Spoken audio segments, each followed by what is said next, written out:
All right, welcome in, everybody. What's going on to Locker Room Sports? Glad y'all come by to hang out with me here for a late Friday evening talk. College football recruiting is fixing to get into its big weekend, and hey, why not talk about Alabama and Auburn, two teams here in the state. I guess first of all, I guess the latest recruit for our team around here in the area. Wanted to give a shout out to a young man. Let me go right here and I'll just show you the picture up here. And there's going to be an ad on there. All right. Other day, Auburn had Eric Winters come in, but right here, Alvin Henderson, wanted to give him a shout out. Plays 1A football down at Elba, Alabama. And you see comments on his Twitter page there. Well, that's a 1A school. Well, I'm telling you, I've seen him play, and A-Train is good. He's a good football player, and I'm excited for him as a young man to be able to go on and meet his dreams and be able to play college football. Now, he had earlier it's been a little while. He had committed to Penn State. And when I saw that personally, I just, he's going to go where his heart, leads him to go. But, man, not that Penn State's a bad program, so I'm not coming on here to drown Coach Franklin. He's done a good job. He had a great run over at Vanderbilt for a while, turned them into actually winning some games. But, I always kind of felt like he would be probably Auburn first. Bama may get a shot at him. I know in that class of last year, Alabama's got a couple of running backs, and they got a young guy there now that's waiting to come in. I think he's a freshman. But, with Roy Dale gone, he took off Florida State. That does open up a spot, but that left for Jam and for Jam Miller to be able to come in, and he's probably going to be starting back. But Justice Haynes played over in Georgia. I think he played at Mills Creek. Big time football high school program. So I guess it just, he has to weigh out his odds and to see where he wants to go and he wants to play, and he's a good player. But I just wanted to come on and take up for him a little bit because somebody was ragging him a little bit about being in a 1A football school in South Alabama. But that was a good program. And if you know small school ball, and a lot of people just don't, and we cover that more. We're more 1 through 4A show that we talk about because that's what we have around here, up here in the northeast part of Alabama. So I just want to give him a shout out real quick. Now we'll start back at the top for Auburn. Right now, Coach Freeze has done a really good job. Looks like they're going to be their seventh right now, moving up in their fourth in the SEC. We talked about Mr. Henderson coming in, so just excited for him as a young man that I've seen play. I've seen him play like Jacob Cornejo. Jacob's going to get to go up and play football at Cumberland, and you're just excited to see kids that you've seen work, and the time they put into it, and the coaches, the time that they've put in with them. It's just exciting for kids that to get to go sign big contracts like the two boys out here, Cooper Martin and Zach, to go to Huntington. That's, I'm just excited for kids. That's what we do. I'm supporting kids. I don't care where they play at or where they're going. I'm just going to support them. So Eric Winters coming. He played at Enterprise last year. He's going to come in and play safety for him. He's a fast young guy. He's going to come in and play football. Defensive line, Autry. He's a good football player. And they played Opelika. They're a big school, and they have a pretty tough schedule. So I always look at how these guys play. Who do they play against? What is their competition? And I got on the Manning thing. He went to Texas, and they had him at a 5-star really quick. And you go back and watch where he played in his competition, and I just kind of always felt like he's a 4. But then, I'm not going to just make a whole show on why he should be a 4 or 5-star because we're just kind of cutting hairs. But I didn't think this competition was as hard as some of the other guys around there because he come out of Louisiana. So Falk here, Highland Hall, we know them very well. I've seen them play. I've seen them at camps. When my son played, and they'd go to camps down at JSU. I've seen these guys play before down at camps. If he's an edge rusher, 6'3", 6'4", 225, he's going to be a good football player. And we talked about Alvin down at Elba, and a linebacker coming out of Winona over at Mississippi. Also, when I looked into him, Tyler Lockhart, their team and where he plays in the divisions that he plays in, they're a top-ranked team in that division. So they're a good quality program. Other four-star guys here will cover from Bixby from Oklahoma. The Crawford kid coming out of Parker. I remember talking about him some. He's a four-star guy, come in and play some defensive line. He says 6'2", 310. He looked taller than that to me because I had seen him on a video at a camp. He looks 6'3", but again, I mean, I'm not measuring him. These guys are supposed to measure him, Dice come out of Fairburn, Georgia, and play some tackle. So looks like Coach Freeze is trying to build some offensive line, because let's just be up front. Gus didn't do a great job at Auburn. Probably the last year he was there. I think the first year or two he was there, I think they recruited like 7, 8, and then maybe a top 10. But after that, man, this kind of let things had dwindled away. And Coach Harsin come in, and Auburn didn't recruit hardly at all. He just let it run dry. So what it takes to mess up in college football, especially talking about a big program, in the state, Auburn's a big program, and they're always trying to keep up with Big Brother up the street, and people know that, and it's hard because they have to play Alabama every year.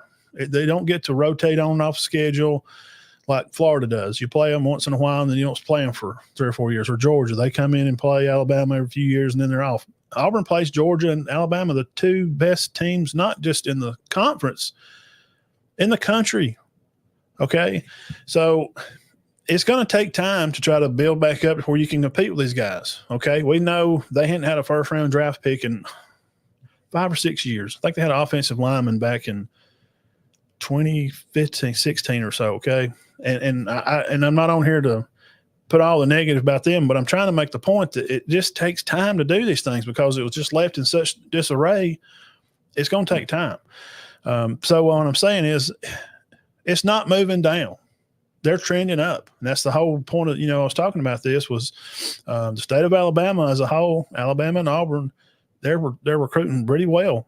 And not just getting kids out of in state. DeBoer's getting kids from California. We'll roll over and look at them in just a second. Kid from Mobile down here played at Wilson.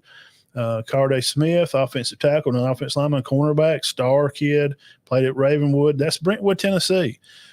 That Brentwood, Tennessee, there's an academy where the McIntyre kid, quarterback, he's going to go play at Tennessee. There's some quality football programs up there. Now, if I don't know, I just won't say nothing. Like play at Milton. I don't know much about Milton, but these are some of the 3-star guys, and y'all can go on here and look at for yourself at On 3 and see where they're at. And we'll get over here and we'll start talking about Alabama's recruiting. Well, now I got a list. I couldn't get a list, like a straight up list for Auburn. Like I know they got both schools having a big weekend. Auburn has a big cat weekend. Well, this is probably one of the last weekends of real heavy recruitment because they're going to get ready. I mean, today is the 21st of June. We're getting ready to go into July. And, that's when things real hard to practice, like things are really going to start going off. And I think DeBoer had told Macro in his show, Always College Football, I think he got 60 days of practice, when they're going to start, the date when they start. And so this is time right now for this weekend, next weekends. There's going to be times like when the coaches have them to their house, and like Coach Saban would always take the guys off on the pontoon, and everybody's seen all the videos. He'd pull them behind his boat and pull them on the floats and cook out and just have a good time. Alabama has been on fire, and they're getting some more of the highlighted talks because, Coach Saban retired. And you got this guy coming in, Coach DeBoer, and he's won over 100 games, and he's only lost like 9 or 10 games. We know what he did out at Washington. Had the best offensive line award last year, first-round draft pick. And we know all the first-round picks that come in Alabama constantly every year, and those are things that are known. by everybody. So people just assume because Saban's gone that, well, this guy, where's he from? South Dakota somewhere, and he's just not going to be able to keep up. I'm worried about it too. I mean, I'm from here. I grew up in Alabama, lived in Montgomery for some time, but I've always lived in this state. And just kind of seeing him a little bit and trying to learn a little bit of jargon about him, how he carries himself and stuff. I never was really worried about his personality. He seems likable. But, man, it's different down here. I mean, you got to go see Grandma. You've got to go eat dinner. You've seen how many videos shared with Saban doing the line dancing and doing the Cupid shuffle or the stinky leg dance and just trying to, fit in with the family and try to be part of their life because these people are trusting the coach with their kids. So, yeah, I'm, person that covers college football and, a fan of kids all in general, keeping up with this, I was a little concerned about, I thought, well, they wound up with a number 2 class, with Coach Saban leaving. They had a number 2 class last year, and they had a lot of guys leave. So you think, and DeBoer wasn't left an untenured garden where the weeds are just growing up all over the place, and he's got to go out there with his hoe and just get out there and get to work. And like Coach Freeze did, he got not a real good garden. I mean, how many 10-win seasons have they had in the past 10 years? So it's been growed up for a while, and it's hard because of their schedule and playing Georgia and Alabama every year. And, realistically, they are expected to win those games sometimes. Well, it is tough. So it's kind of been left alone. Can Coach Freeze is out there with the weed killer and his overalls on and a hoe out there trying to kill all these weeds that these other coaches were just lazy. Carson didn't do nothing. I know from coaches around in this area, all around the counties, they used to have Auburn recruiters out at some of these schools. Okay. Because we've had boys out at Cherokee County tied in with Auburn. You had Peyton Anderson, Logan's big brother. He went on to Auburn up at 5. So, there's kids around all over that's had connections with Auburn, and they just was not sending out anybody to come see kids anymore. They just wasn't. So it's going to be a long process. So I thought being DeBoer's first year, what do you expect? Okay, expectations were have a top 10 recruiting class. And then after seeing some guys leave, and some of them left for own reasons, some of them left for just to go make some money somewhere. Caleb Downs is the one that everybody's scratching their head. Well, play for a new coach. But you're leaving a place with a new coach to go play for another new coach. I just don't make no sense to me. It's like trading in a new car. I don't want to drive a new car, and you trade in your new car for another new car. You still got a new car. So I thought, if Bama can be top 10 in recruiting, they can stay on top of this. Coach Freeze is going to bring some excitement in. He's already got a year in his belt. They had a terrible year last year. They went to a bowl, lost their bowl game badly, and had some bad losses during the season. Finished bad in passing. That's what he's known for. Be able to, bring up these quarterbacks and train them well. So you got to give him some time.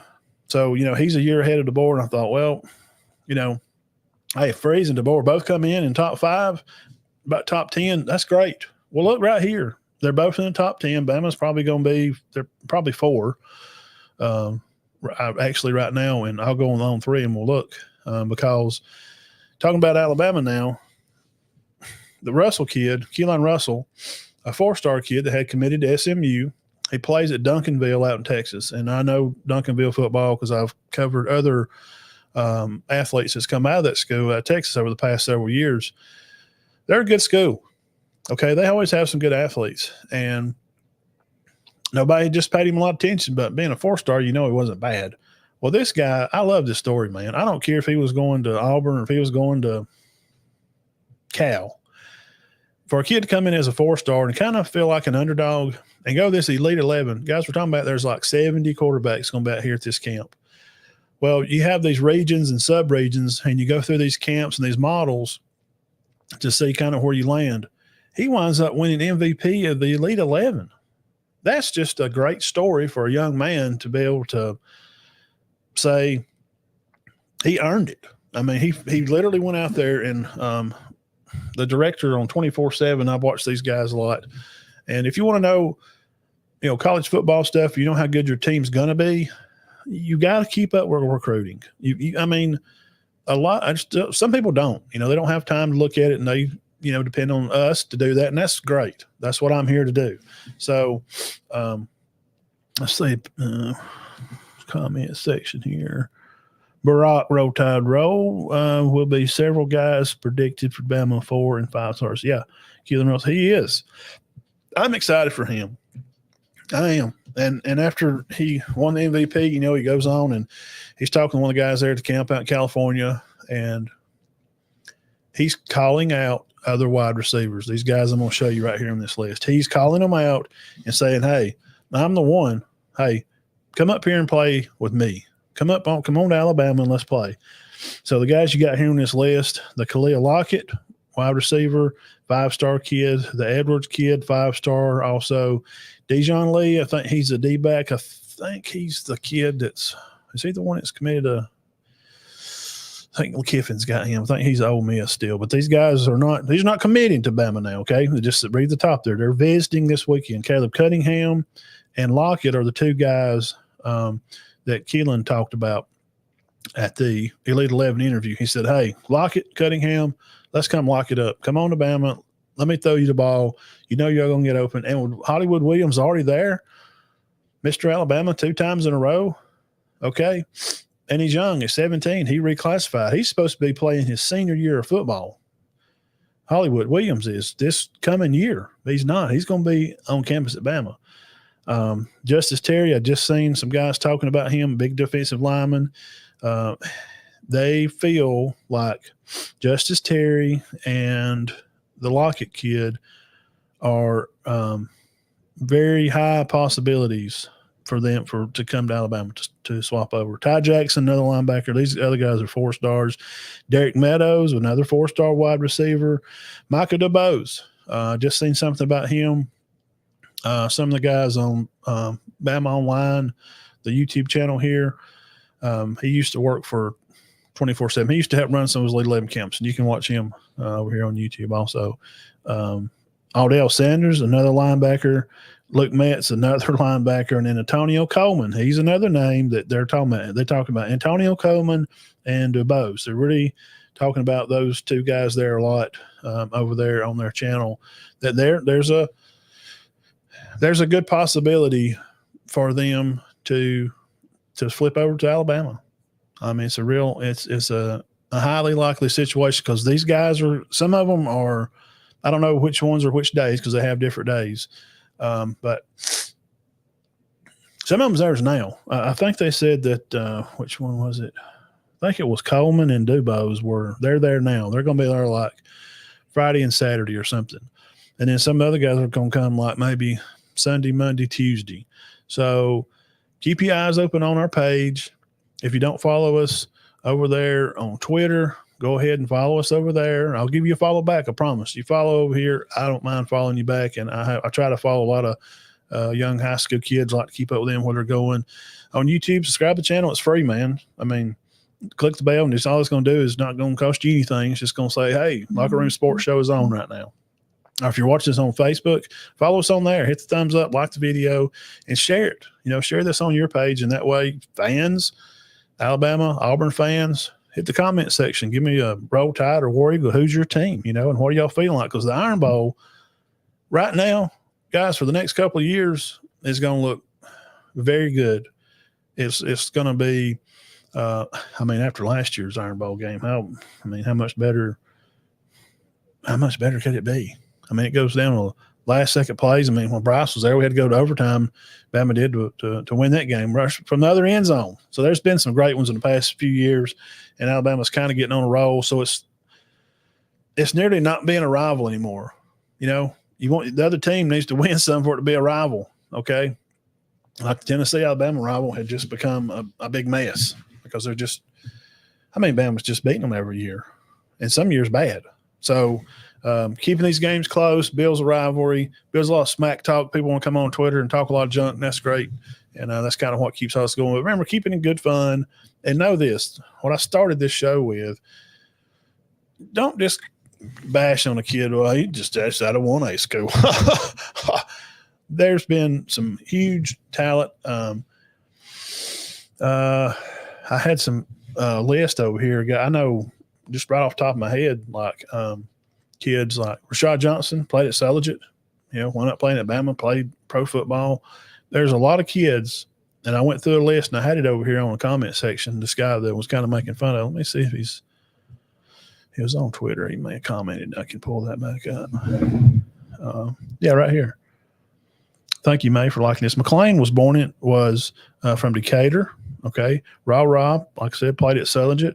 Brody Kroll, he played at Westbrook Christian. He's down here in Gadsden's in Rainbow City. This little small school. I watched him play right here on the field at Cedar Bluff. Played against a squad that I'd watched. I watched Brody Kroll take a one-step drop with his back to me to the school, and I watched him throw it like 70 yards in the field, and I was like, holy crap, who is this guy? Brody Kroll. Then you can go, oh, it's John's son. Well, he's probably going to be good at football. And I got to meet John. What a super human those people on that ranch, and how God's blessed him to bless them kids. It's great.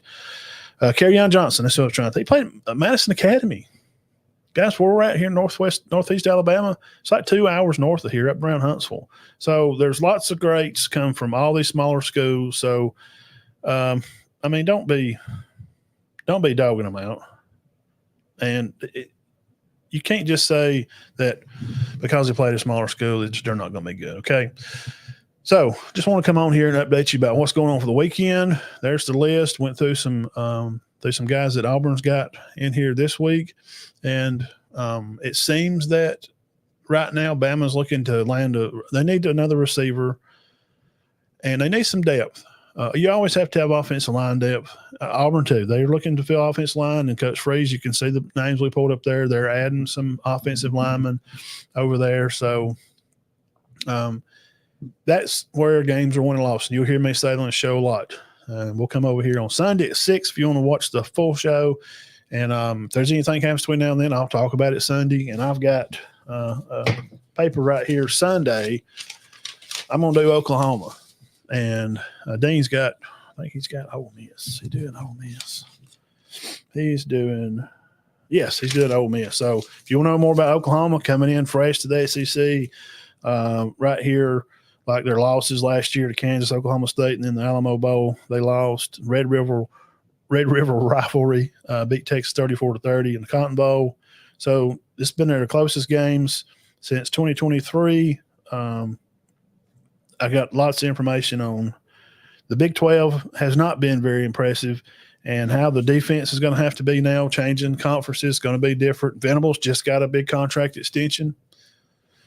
Him coming into the league, so they believe in him, man. And he's a defensive coach. He come from Clemson. He'd been in Oklahoma before. He'd been at Clemson with Dabo for a while, and you've seen the kind of run they went on. So if you want to know more about Oklahoma and Lane Kiffin, man, Ole Miss, they're going to be a top 10 team coming in. I'm sure of it. And looking at their schedule, they got a good-looking 10-win schedule probably. But he just, as a head coach, he just had trouble winning those big games. So can Lane get it done this year? Come back Sunday night and hang out with us, and we'll just talk about it. But y'all have a good rest of the evening. Enjoy your Friday night. Be safe out there. God bless you.